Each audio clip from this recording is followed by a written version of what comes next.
Hello everyone, कैसे हैं आप लोग। तो हमने लेक्चर वन में त्रिकोणमिति के छह ratio sign cos tan cosec से काट और किसी भी समकोण त्रिभुज में भी क्या संबंध होता है उसके बारे में हमने बताया था। क्या होता है sine theta, cos theta, sec theta, इन सब छह रेशियो के बारे में हमने बताया था। और इसके और इनके बीच क्या संबंध होता है कि साइन थीटा का मतलब, कॉस थीटा का मतलब, सेक थीटा का मतलब क्या होता है, वो हमने लेक्चर वन में बता दिया था। ये लेक्चर वन और लेक्चर टू में हम आज पढ़ेंगे पाइथागोरस प्रमेय। ट्रिग्नोमेट्री का एकदम बेस है। अगर ये पाइथागोरस प्रमेय आपको नहीं आ रहा है तो ये आप छह रेशियो के वैल्यू नहीं पता कर सकते। पता करेंगे कब? जब हमको किसी भी समकोण त्रिभुज में तीनों भुजाओं का वैल्यू पता रहेगा, तभी आप sine cos tan cosec sec cot का वैल्यू निकाल पाएंगे। तो आज हम यही सीखेंगे कि अगर किसी समकोण त्रिभुज में जो तीन भुजा होती हैं, अगर उसमें कोई एक भुजा ना हो तो उसे हम पता कैसे करते हैं, कौन सा प्रमेय लगाते हैं और कैसे पता कर लेते हैं कि दो भुजा रहे और तीसरा भुजा हमको पता हो जाए। इसके लिए हम क्या लगाते हैं? पाइथागोरस प्रमेय। तो आज हम इस वीडियो में पाइथागोरस प्रमेय के बारे में पढ़ेंगे। तो आइए देखते हैं क्या होता है पाइथागोरस प्रमेय।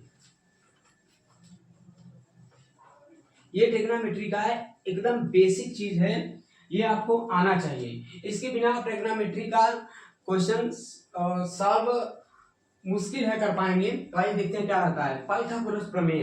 क्या होता है? किसी समकोण त्रिभुज में, समकोण का मतलब जिसका ऐसा त्रिभुज जिसका एक कोण 90 अंश हो, वो क्या कहलाता है? समकोण त्रिभुज कहलाता है हमारा। तो किसी समकोण त्रिभुज में दो भुजाओं के वर्गों का योग, यहां देखिए, ध्यान से देखिएगा, दो भुजाओं के वर्गों का योग। कोई समकोण त्रिभुज है, ये हमारा समकोण त्रिभुज है, इसका एक कोण 90 अंश है, तो ये क्या हो गया? समकोण त्रिभुज हो गया। उसमें कह रहा है दो भुजाओं, अब इन तीनों में से कोई दो भुजा हो सकता है, ठीक है, उनके वर्गों का योग, जो दो भुजा लेंगे, मान लिया हमने ले लिया L और ये ले लिया B, स्मॉल b। तो क्या दो भुजाओं, ये हमने दो भुजा ले लिया।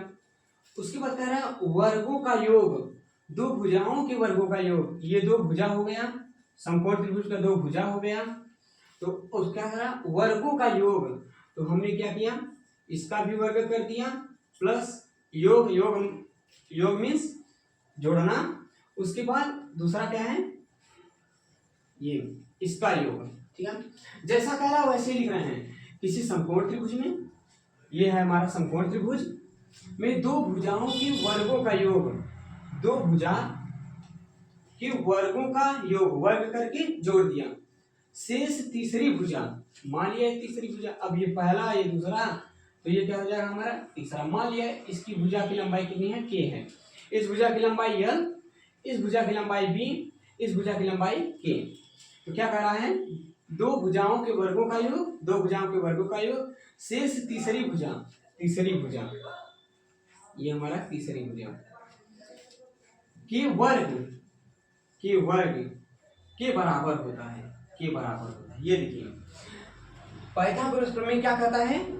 किसी समकोण त्रिभुज में शेष दो भुजाओं के वर्गों का योग,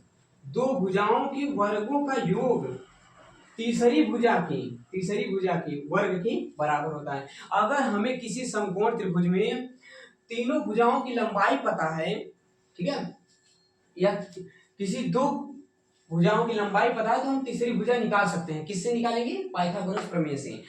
ये समझ लीजिए, अगर आपको पाइथागोरस प्रमेय आ रहा है तभी आप sine cos tan cosec sec cot का वैल्यू निकाल पाएंगे। और इसके आगे एक चैप्टर आता है हाई डिस्टेंस, उसका भी आप क्वेश्चन जब सॉल्व करेंगे आपको हर जगह ये अप्लाई करना पड़ेगा। पाइथागोरस प्रमेय बहुत इंपॉर्टेंट है, किसके लिए? ट्रिग्नोमेट्री के लिए या क्वेश्चन सॉल्व करने के लिए।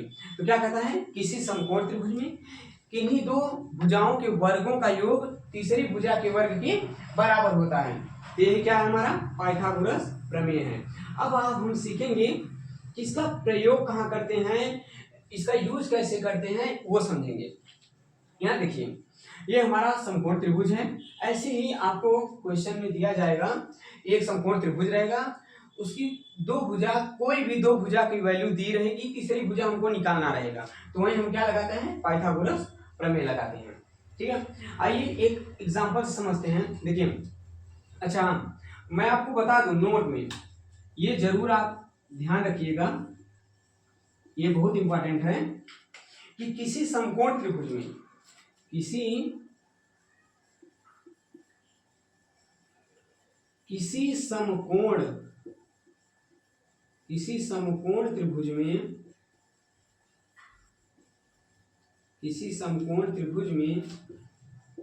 सबसे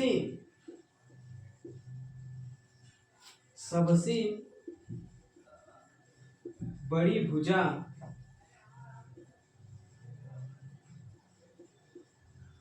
कर्ण होती है। ये बहुत इंपॉर्टेंट लाइन है, याद रखिएगा इसको। क्या, किसी समकोण त्रिभुज में, कोई भी समकोण त्रिभुज हो, उसमें सबसे बड़ी भुजा क्या होती है, कर्ण होती है। ये बहुत इंपॉर्टेंट है, याद रखिएगा। लंब छोटा बड़ा हो सकता है, आधार छोटा बड़ा हो सकता है, लेकिन कर्ण हमेशा इन दोनों भुजाओं से बड़ा रहेगा। देखिए, अब इसके पहले हमने बता दिया था, लेक्चर नंबर 1 में हमने बता दिया था कि लंब कैसे पहचानेंगे, आधार कैसे पहचानेंगे, कर्ण कैसे पहचानेंगे। ये हमारा लंब है, हमने इसको लंब क्यों कहा, अगर ये थीटा है, इस थीटा से लेंगे तो थीटा के सामने वाला जो कोण हम अपने से लेंगे, उसके सामने वाली भुजा लंब होगी। जो 90 डिग्री रहेगा उसके सामने वाली भुजा कर्ण होगी, और जो शेष बचेगा वो क्या होगा, हमारा आधार होगा, वो हमारा आधार होगा। ये हमारा कर्ण है। आप ऐसे भी समझ सकते हैं कि लंब का वर्ग प्लस आधार का वर्ग, लंब का वर्ग और आधार का वर्ग का योग क्या किसके बराबर होता है, कर्ण के वर्ग के बराबर होता है। हम इसको ऐसे भी लिख सकते हैं, कर्ण का वर्ग इक्वल टू, देखिए कर्ण का वर्ग इन दोनों के वर्ग के योग के बराबर होगा। तो लंब का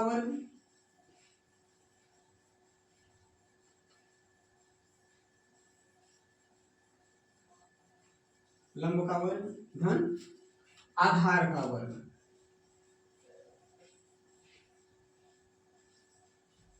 ये देखिए, इसको हम ऐसे भी याद कर सकते हैं।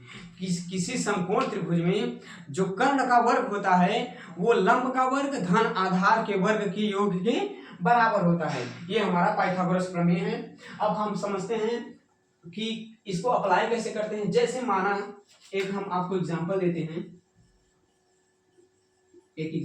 हैं, जैसे कोई समकोण त्रिभुज है, ये हमारा समकोण त्रिभुज है, ए बी सी, ये हमारा 90 डिग्री, ये हमने थीटा लिया।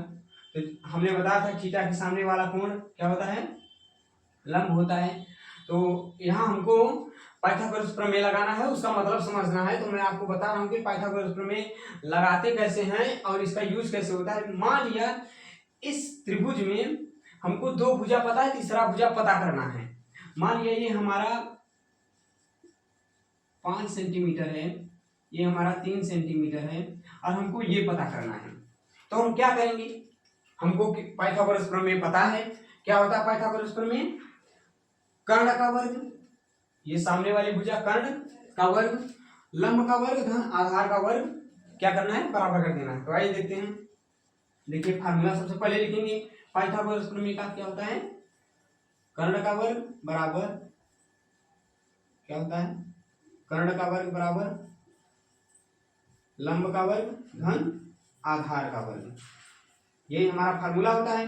तो आइए देखते हैं। सबसे पहले हमने आपको लेक्चर नंबर 1 में बता दिया था कैसे कर्ण पहचानेंगे, कैसे लंब पहचानेंगे, कैसे आधार पहचानेंगे। तो आइए देखते हैं। इस त्रिभुज में देखिए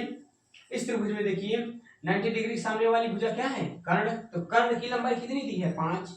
तो 5 रख देंगे, वर्ग है तो वर्ग कर देंगे, इक्वल टू है इक्वल टू लंब। लंब क्या है, थीटा के सामने वाली भुजा क्या है, लंब। लंब कितना है 3 सेंटीमीटर, इसका वर्ग कर देंगे, धन है धन लगा देंगे। आधार, आधार हमको पता करना है, तो पता करना है तो हम इसको ऐसे ही लिखेंगे, आधार का वर्ग। यही तो हमको पता करना है कि इसकी लंबाई कितनी आएगी, तो क्या होगा 5 × 5 = 25 हो जाएगी, इक्वल टू यहाँ देखिए 3 तिहाई 9 हो जाएगी, धन आधार का वर्ग। अब क्या करेंगे, 9 को उस तरफ ले जाएंगे, तो 25 - 9 इक्वल टू आधार का वर्ग। अब देखिए क्या होगा, 25 में 16 जाएगा, कितना आएगा 16, और इस तरफ क्या बचा, आधार का वर्ग, आधार का वर्ग। अब ये वर्ग उस तरफ जाएगा तो अंडर रूट में हो जाएगा ऐसे, और यहाँ हमारा क्या बचा, आधार बचा। अब इसका वर्गमूल क्या होगा, 4 होगा, 4 सेंटीमीटर आधार। देखिए हमारा आधार आ गया 4 सेंटीमीटर।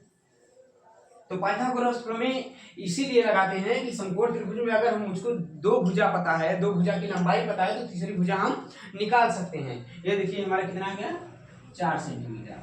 ऐसे ही आपको कोई भी समकोण त्रिभुज रहे, अगर उसमें 2 भुजा पता रहे तो तीसरी भुजा आप आराम से निकाल सकते हैं। कैसे, पाइथागोरस प्रमेय से। ये याद कर लीजिएगा, और ये 9th क्लास और 10th क्लास के लिए बहुत इंपॉर्टेंट है। क्या होता है, कर्ण का वर्ग इक्वल टू लंब का वर्ग धन आधार का वर्ग। यही है पाइथागोरस प्रमेय। आपसे परिभाषा कोई पूछ सकता है, या फिर फार्मूला आपको याद होना चाहिए, ये इंपॉर्टेंट है, ये आपको याद होना चाहिए, ये बहुत जरूरी है। ठीक है, तो आज की वीडियो में इतना ही।